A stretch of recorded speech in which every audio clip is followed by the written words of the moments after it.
نیوز پریس چینل لیدونکو سلام ستړي مشه په موږ د مهمو خبرونو ته په کابل ښار کې درې بیلو چاودنو 15 کسان وژلي دي. د راپورونو له مخې لومړی چاودنه د دارالامان پر سړک وشوه چې له امله یو کس وژل شوی او بل ټپي. امنیتي سرچینې بیا وایي چې په دې پیښه کې 2 کسه ټپیان شوي دي. دویمه چاودنه بیا د کابل ښار د کرتې پروان په سیمه کې شوې چې له امله د راپورونو له مخې د یوې مېرمنې په ګډون 3 کسه وژل شوي دي. همداراز دریمه چاودنه بیا شاوخوا 9 بجې د کابل ښار د دریمه ناحیې اړوند له شهید څلور لارې سره پر یوه رینجر ډوله موټر شوې ده. په دې پیښه کې هم 2 کسه وژل شوي دي. امنیتي سرچینې وایي چې د پیښو په اړه پلټنې پیل کړي دي او معلومات به وروسته له رسنیو سره شریک کړي.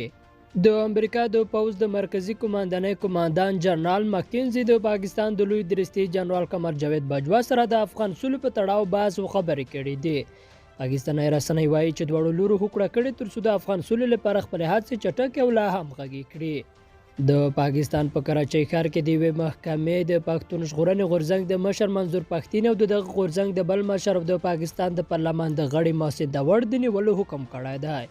د پی ټی ایم په دغه دواړو مشرانو تور دی چې د 2018 دسمبر په میاشت کې په کراچۍ کې په یوه غونډه کې د پاکستان د حکومت، پوځ، پولیسو او نورو ادارو په ضد څرګندونې کړې دي.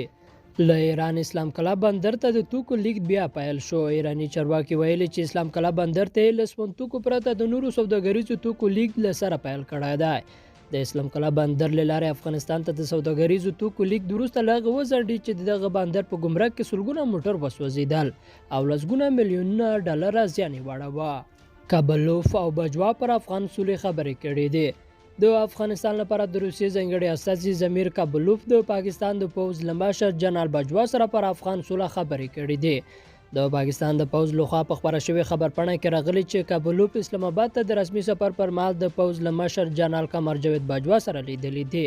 سرچینې زیاته کړې چې په دې لیدنه کې جنرال باجوا ویلي چې د افغانستان سوله د ټولو سیمې په ګټه ده او په همدې موخه دوی د افغان سولې پروسې ملاتړ کوي. او امریکا وایي د پاپلاین په اړه د ترکمنستان او طالبانو په خبرو کې رول نه لرو. د امریکا د بهرنیو چارو وزارت د ادارت کړه چې ګنې د دې وزارت چارواکو د ټاپي یا د ترکمنستان، افغانستان، پاکستان او هند ترمنځ د نل لیکې د جوړېدو پر سر د ترکمنستان د حکومت او طالبانو د خبرو اسانتیا برابره کړې ده. وروستیو ورځو کې د طالبانو د قطر دفتر پلوی اشقابات ته لاړ او پر نورو مسایلو د خبرو ترڅنګ ژمنه وکړه چې په افغانستان کې به د ترکمنستان پروژو ته زیان نه اړوي او د افغانستان له لارې به د ترکمنستان د ګاز او برېښنا پروژو ملاتړ کوي. لیدونکو دا و د دې ساعت لاندې مهم خبرونه چې مو واوریدل. تر بیا ښې چارې علامه مل